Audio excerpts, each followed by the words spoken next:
Om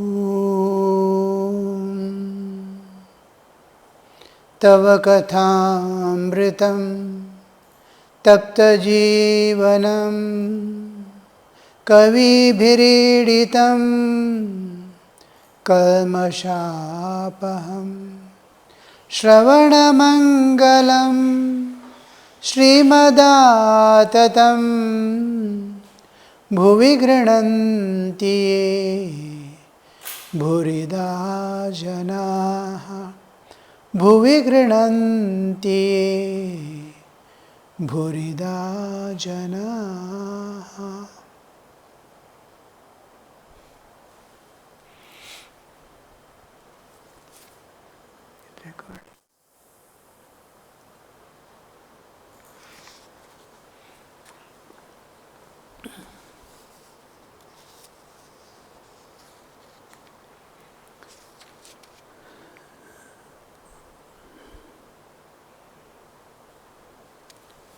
Like the physicians, there are three types in religious teachers also.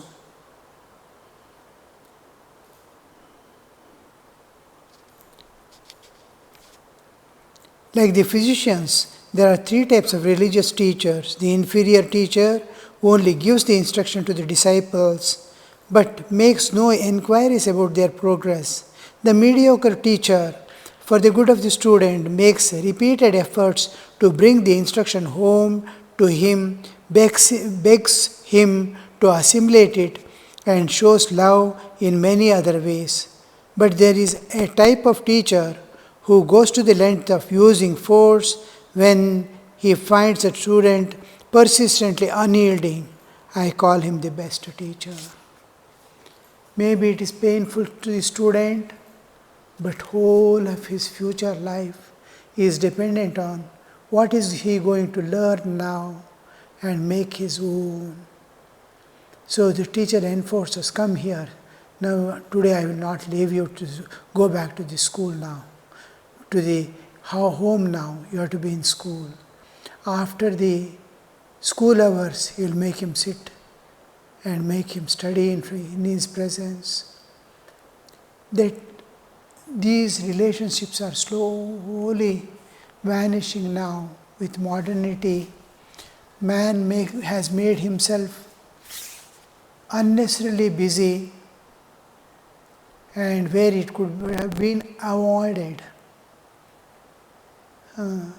and finds no time to give to others. The relationship between students and teacher was entirely different. Even during our childhood days, it was of a different nature altogether. So we find a new awareness of the change of trend. It was just like something beyond what we can imagine. Teacher was so much interested, more interested in the students than her own children or his own children. Like that was so much of attention paying, where the child is moving, where is he going to fall, and all that. As if they are the parent. And the students also used to reciprocate in the same way. Similar was the relationship between doctors and patients. Go to a doctor, talk to him 10-15 minutes, most of the disease has come down already. Now the trend has totally changed. Going to doctor, people find very difficult. First, already they have started losing faith in doctors and hospitals, but unavoidable. Oh, they are going to exploit me. They are going to charge me unnecessarily. They are going to give me medicines unwanted. All this kind of, with all this preconditioned mind, the patient goes. Doctors behaves in the same way. As soon as he goes, he prescribes.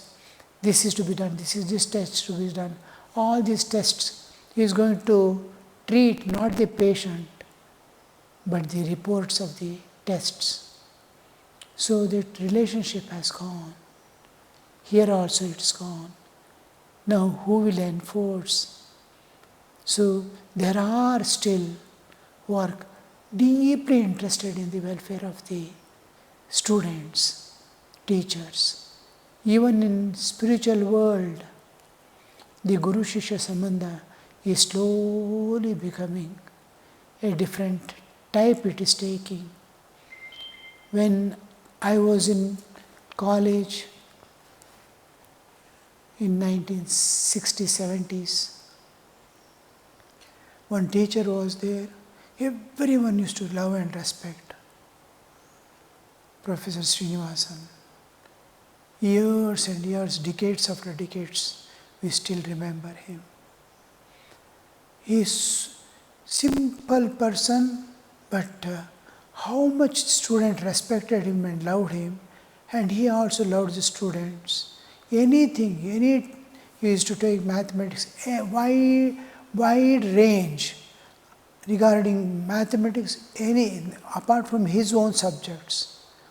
Any branch of mathematics we could go to him. And he would patiently, lovingly go on explaining, untiringly. We did not know the secret behind it. After finishing the college days, one day when I was talking to someone, he came to know where I was studying, and he asked whether such and such person was your professor. I said, yes. He is an unforgettable person in our life, he said. Then he said, do you know? He gets up morning 3 o'clock. He finishes his daily worship and all that by 4 and spends 1 hour, 4 to 5, doing japa and prayers exclusively for his students.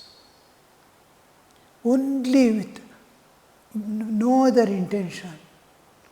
He goes on calling on God, praying. He remembers every student he teaches in the school, in the college, and offers him personally at the feet of God to take care of his education. When we heard it, it was too late that we had left the college and came. Even on the last day of parting, earlier, almost all of us have prostrated before him at his feet, but we did not know the secret. How he was, why we loved him. Because his life was a life of sacrifice, giving himself to the students unconditionally. Oh, this is my responsibility to see that my student comes up in life, stands on his own legs. All the knowledge and intelligence, what he possessed, he wanted to give away. And for that he was inviting the divine as the media. So this kind of teachers and students are still there. The world will never be deprived of this. But Sri Ramakrishna is telling what kind of secretly how much they used to struggle. Now also there might be some teachers who are still like that. So I call him the best teacher. A Brahmo devotee, sir, has God forms or has he none? Master, the topic is changing, but the context is, why should I go to Gaya Ganga or anything? Sri Ramakrishna has sung that song. What do I need rituals and all that if I can call on Mother at the last moments of my life? I am sure to get salvation. And Sri Ramakrishna says, you must have that firm conviction in your life, in your mind, that yes, he is my father, he is my mother, he is my everything, and whatever I need, I will get, in spite of all the good and bad I have done in my life, in spite of the karmic load, in spite of my tendencies. My mother cannot refuse me, just like a mother whose child is mischievous in school, fighting in the playground, still mother will never deprive him of his needs and food. So, like that relation. Now, with respect to that, because whenever we bring parents or someone into picture, there is a concept of with form and with qualities, saguna sakara. Is God nirguna nirakara or saguna sakara? Is the question. Sir, has God forms or has he none? Master, no one can say with finality that God is only this and nothing else. Sri Ramakrishna's one constant advice was, never limit God. Don't say God, this alone and nothing else. The moment you limit God in any way, he has become limited. He is no more God. God is unlimited. You cannot limit him. This alone and not that. A person, anything within the universe, any object, you can limit. The source of all this, the entire universe, and where the whole universe is going to get dissolved back, from where it originates again, the cycle is going on. That source you cannot limit.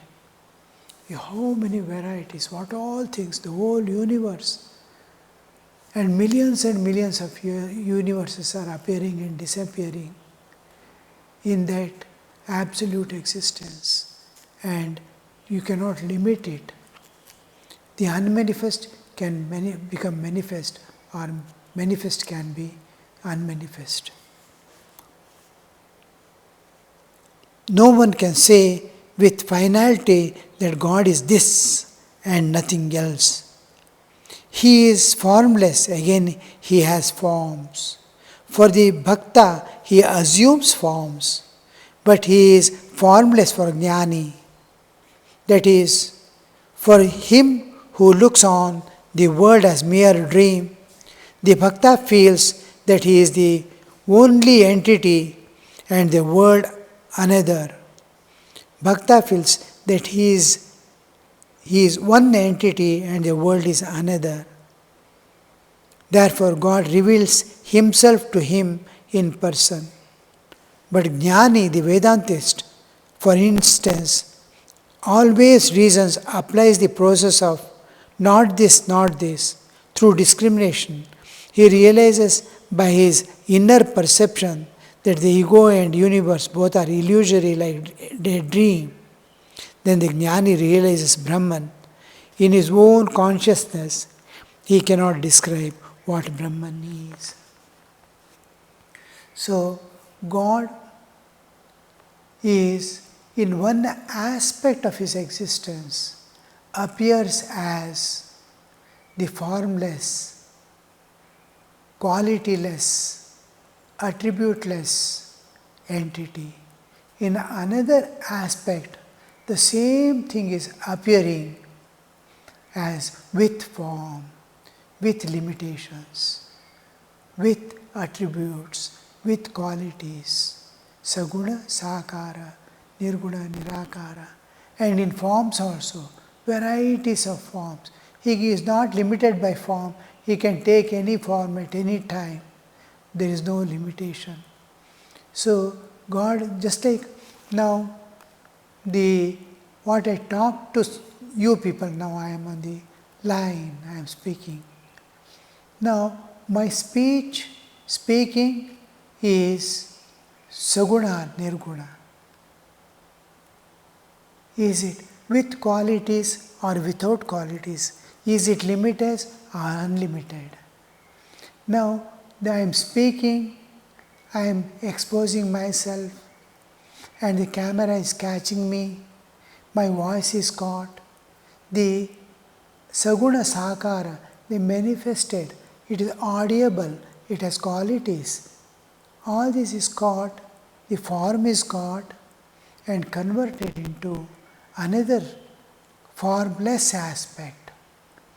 The waves that go into the space, and pervade the whole thing. Just like I speak to you over the mobile telephone, that is the cell phone. I speak. While speaking, it is with form. It is audible. It can be heard. It is perceptible by senses. When it releases as electromagnetic waves, it is imperceptible to senses. It exists, but none of my senses can perceive it. Eyes cannot perceive, ears cannot perceive, tongue cannot perceive, smell cannot, nose cannot perceive, touch cannot perceive. The with form, with qualities, with the manifested becomes unmanifest. Again, unmanifest is caught anywhere by the manifesting instrument. This instrument which converts the manifest into unmanifest is mobile telephone, and the same thing which on the other side it is acting as reverse. It is catching the unlimited, unmanifest and giving again back the sound that I am speaking. So the Saguna Sakara is becoming Nirguna Nirakara, again becoming Saguna Sakara in the mobile telephone, whom too I am speaking. So Saguna Sakara, Nirguna. Now, was my speech Saguna Sakara or Nirguna Nirakara? When it was being heard, it was Saguna Sakara. And it became Nirguna Nirakara in between, and again became Saguna Sakara when the person was hearing it. So we cannot limit. When it becomes all pervading, it is available to everyone. And every object has to be pervaded by the consciousness, Chaitanya, to be perceived by others, to reveal itself. So without that, the world cannot be. Now what converts the Saguna Sakara into Nirguna Nirakara, Nirguna Nirakara into Saguna Sakara, it is his own power, the Shakti. I have the power, I have Shakti. And that also the mobile or the camera has the power, Shakti. Now the root, if you go, all types of powers we are using, whether in the fridge or electricity or fan or anywhere, is electricity. Electrical power, one power we are using in lamps as light, giving the same electricity, same energy is working to move the fan. The same energy in the fridge is cooling down, in the heater it is heating up. Energy is same, but its manifestations are different and different purposes are served. Same is the absolute existence. It has its own power, Shakti. That root is what we call electricity here is being manifested in different ways. There, the power of the Brahman, which is going to manifest the universe, bring the jivas into picture and make the avatara to come down also. All these are one power manifesting in different ways, and this root power is called the Chit Shakti, Chaitanya and Chit Shakti. Now the Chit Shakti is manifesting in various ways as the universe. It becomes the 24 cosmic principles and appears as this universe. It is in Jiva, it is giving the life. Same Chit Shakti is manifesting there as life, living and bringing up an organism, taking that ashraya and moving about. So in various ways, now a Shakti which makes the unmanifest manifest, the unmanifest, the Nirguna Nirakara Brahman is manifest. That is also the power of the same Lord, the absolute existence. One name we call the manifesting universe is called Maya Shakti. Through Maya Shakti, he manifests the whole universe and does the play.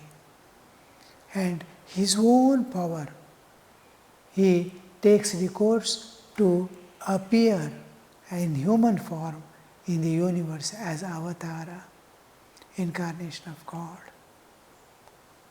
So we see various aspects of his powers are working. So we cannot limit him because power is unlimited. Now you see, formerly when electricity was discovered, only light was burning. First experiment was light. Now you can utilize for anything and everything. Computer you can see how things are working. All computers, fan, telephone, electrical, all engines, even now vehicles, what are the varieties of ways it is being utilized. So that same power is now, so how can we limit God? Because Shakti is not limited. You cannot say these are the only way of its working. No. We have seen in the past, every moment it is taking different shape, different ways. And we can see in the future also, same thing happening. New ways of working with it. So, for the sake of bhakta, God assumes the form, and for the sake of jnani, it manifests, it projects one more aspect of its, the nirguna nirakara. It is one and the same reality, manifesting in different aspects. Nirguna nirakara is one of the aspects. What God is cannot be explained, because he can become nirguna nirakara, appear as nirguna nirakara. To a jnani, it can appear as saguna sakara with various forms according to their needs, their longing, their expectation. It manifests. Suppose a child wants to see me in a particular way, I can easily manifest. It wants to see me in a particular dress. Yes, it is possible. So, same thing happens. When a jiva tries to realize God, he is going through a particular path to have that realization. God reveals himself. In whatever way a person reaches that reality, he has transcended the nature. He is no more in the clutches of nature. He is not bound. He is eternally free.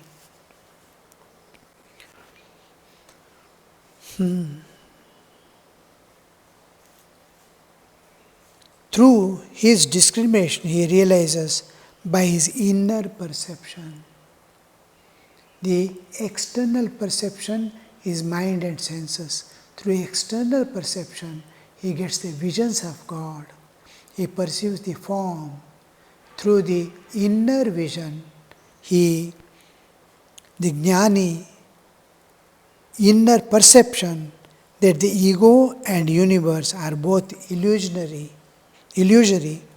like a dream, then the jnani realizes Brahman in his own consciousness. In his own consciousness. Consciousness is the basis of our existence.